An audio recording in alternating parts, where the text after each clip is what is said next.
Hello नमस्कार साथियों, हिंदी की सफलता सीरीज में आपका स्वागत है।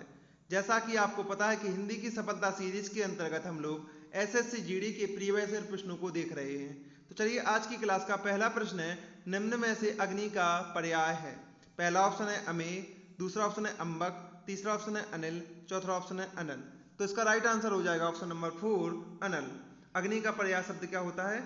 अनल होता है। दूसरा प्रश्न है, जो सुगमता से साधा जाए, ऊपर दिए गए वाक्यांश के लिए एक शब्द क्या होगा?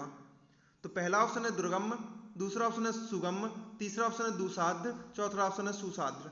जो सुगमता से साधा जाए उसे हम क्या बोलते हैं? सुसाध्य बोलते हैं, यानी ऑप्शन नंबर 4 आपका राइट आंसर हो जाएगा।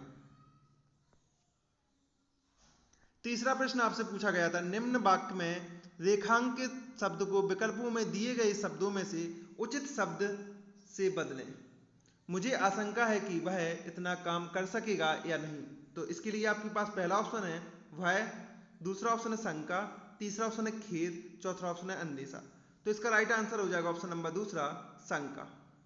मुझे शंका है कि वह इतना काम कर सकेगा या नहीं। तो ऑप्शन नंबर दूसरा आपका राइट आंसर हो जाएगा। क्या आना चाहिए था वहां पर? शंका आना चाहिए था। चौथा प्रश्न है, निम्नलिखित में से शुद्ध वर्तनी वाला शब्द कौन सा होगा? पहला ऑप्शन है एतवार, दूसरा ऑप्शन है एतवार, तीसरा ऑप्शन है ईतवार, चौथा ऑप्शन है एटवार। तो हम बोलते नहीं रविवार को, कहीं कहीं बुंदेलखंड में बोलते हैं एतवार।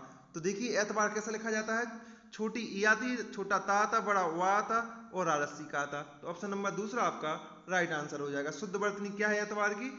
छोटी इमली की, तातराजू का, बड़ा वा और आ। ठीक है, तो ऐसा लिखा जाता है। अब आप लोग इसको भूलना मत।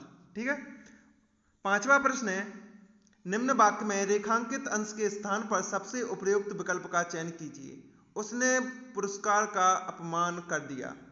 पहला ऑप्शन है तिरस्कार, दूसरा ऑप्शन है अपमान, तीसरा ऑप्शन है समापन, चौथा ऑप्शन है बेइज्जत। तो आपको बताना है कि अपमान के स्थान पर यहाँ चार ऑप्शन में से कौन सा ऑप्शन आएगा। तो देखिए उसने पुरस्कार का अपमान कर दिया। अपमान को देखिए अपमान तो बोलते नहीं, समापन बोलते नहीं, बेइज्जत बोलते नहीं। तो उसने पुरस्कार का क्या कर दिया? अपमान की जगह पर हम क्या लिख सकते हैं? तिरस्कार कर दिया, यानी उसने पुरस्कार को ठुकरा दिया, यानी अपमान कर दिया, यानी तिरस्कार कर दिया उसका।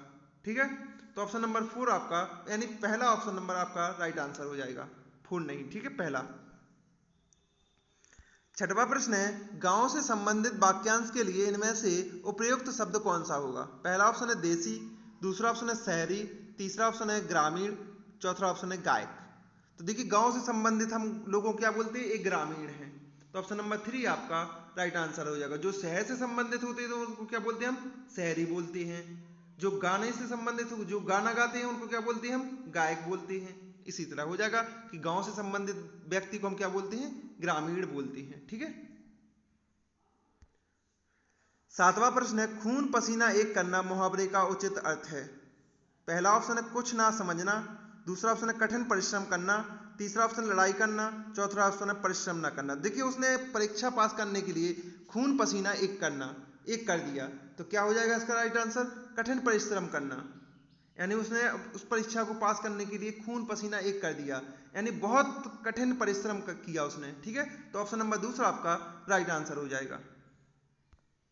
आठवां प्रश्न है, निम्नलिखित मुहावरे के लिए उपयुक्त सार्थक शब्द क्या होगा? आग की किरकिरी होना। पहला ऑप्शन है बहुत अधिक प्रिय होना, दूसरा ऑप्शन है अप्रिय लगना, तीसरा ऑप्शन है व्यर्थ का काम करना, चौथा ऑप्शन है आंखों में कुछ चला जाना। तो देखिए आंखों की किरकिरी होना इसका राइट आंसर हो जाएगा। क्या बताइए?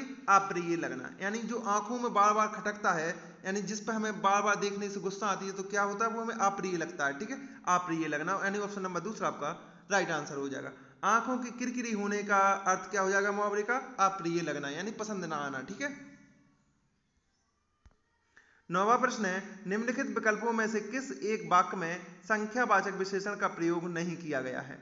तो देखिए पहला ऑप्शन है मेरी 8 बीघा जमीन ननिहाल में है। तो इसमें 8 शब्द का प्रयोग किया गया, यानी संख्यावाचक का प्रयोग किया गया है। हमें क्या बताना?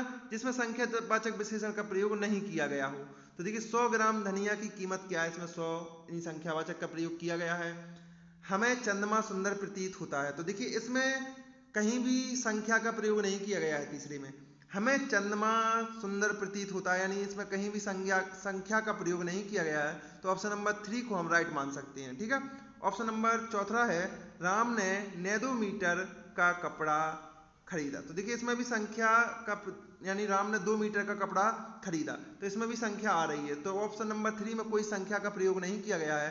और वही हमें बताना था कि संख्यावाचक विशेषण का प्रयोग किस ऑप्शन में नहीं किया गया है। तो देखिए पहले वाले में 8 किया गया है, दूसरे वाले में 100 किया गया है, चौथे वाले में 2 किया गया है, लेकिन तीसरे वाले में कहीं भी संख्या का प्रयोग नहीं किया गया। हमें चंद्रमा सुंदर प्रतीत होता है। ठीक है, तो ऑप्शन नंबर 3 आपका क्या हो जाएगा, राइट आंसर हो जाएगा। 10वां प्रश्न है सकाम शब्द का सही विलोम शब्द क्या होगा।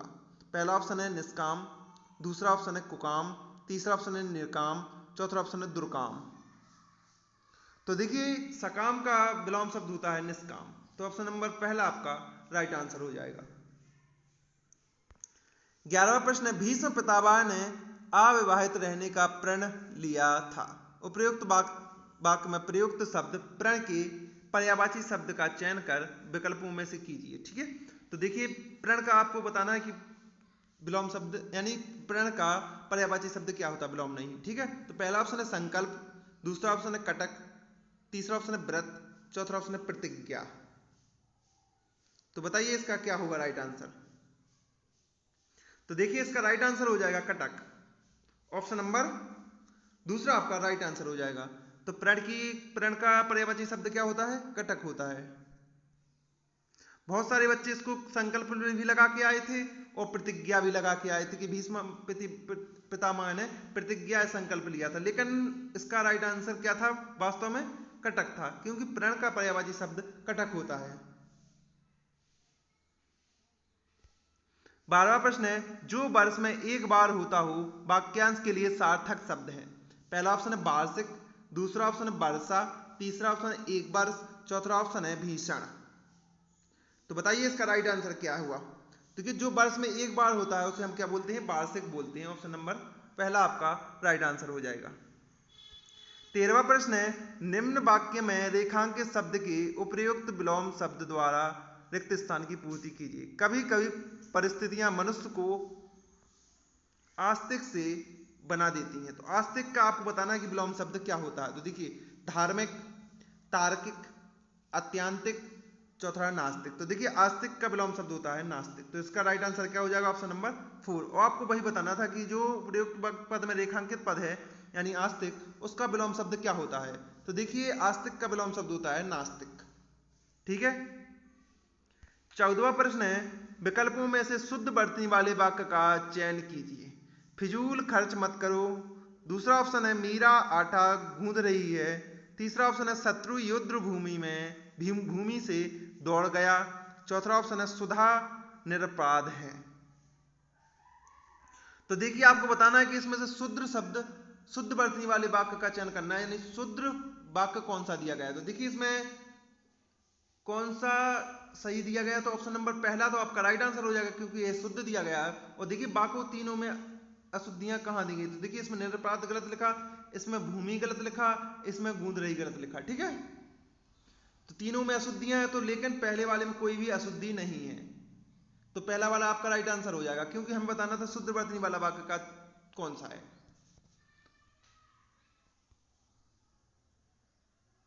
15वां प्रश्न है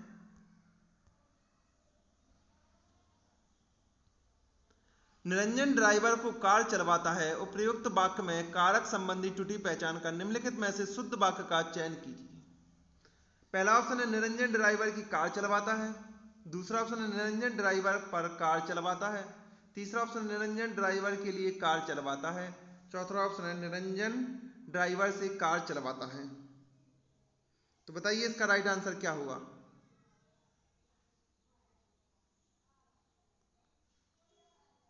तो बताइए इसका राइट आंसर क्या होगा, आप लोग बताइए। तो चलिए आप लोगों के लिए ये लास्ट वाला प्रश्न होमवर्क है, इसका आंसर आप लोगों को कमेंट बॉक्स में बताना है।